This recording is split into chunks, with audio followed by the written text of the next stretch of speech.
Hello guys. In our new budget of financial year 25-26, we have some great benefits for the middle class people. And of course, one of the major highlights is the budget of the new tax slab. This time government has reduced the tax liability by a great extent. But of course, in the new tax regime only.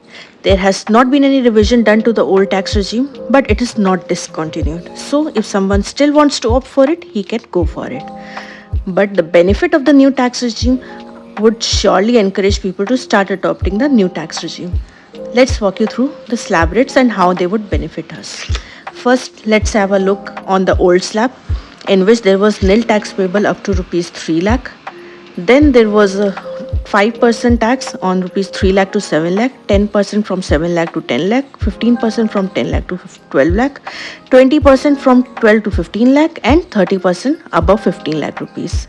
But as you all know that there was no tax payable up to rupees 7 lakh because there was a rebate of 20,000 under section 87A for the individuals earning up to rupees 7 lakh, which resulted into nil tax payable for people earning up to rupees 7 lakh. And now let's have a look at the new tax slab. In this you can see that the tax bracket for nil has been increased from 3 lakh to 4 lakh. So that means that to rupees 4 lakh you have to pay nil tax.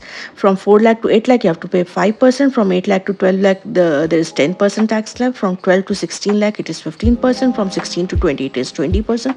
From 20 to 24 it is 25%, and over and above 24 lakh you have to pay 30% tax. Now, rebate under section 87A is also increased from 20,000 to rupees 60,000 for the individuals earning up to rupees 12 lakh. What this means is that if you are earning up to rupees 12 lakh, you have to pay nil tax. And how that would be possible? Let's see the calculation. So you can see the calculation over here. If you are earning rupees 7 lakh, then of course you had to pay no tax in the old tax slab also and in the new tax slab also. So we'll start straight away from 8 lakh. If you earn up to rupees 8 lakh, then as per the current tax slab you had to pay 30,000 rupees. But as per the new proposed tax slab, the tax calculated would be at the rate of 5%, and which would amount to rupees 20,000. But since the rebate has been increased to rupees 60,000, so you will get a rebate of rupees 20,000, and in nutshell you will have to pay no tax, and you will get a total benefit of rupees 30,000. Same way, if you are earning rupees 12 lakh, the tax calculated in the new tax slab would be 60,000, but because of the rebate you will have to pay nil tax, and this would result to a benefit of rupees 80,000 to you on comparison with the old tax slab.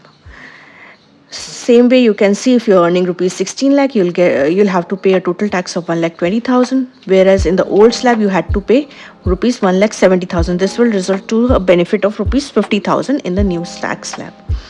And you can see the further benefits. If you earn 24 lakh, you will have the benefit of 1,10,000, and so on. There is also a catch over here that if you are a salaried employee and earning up to rupees 12,75,000, then you also get a standard deduction of 75,000, which will make your taxable income rupees 12 lakh. And then you will fall under the 12 lakh bracket and you will have to pay nil tax. So that means if you are a salaried person, then your nil tax bracket would be up to rupees 12,75,000. So that's a good news for the salaried employees.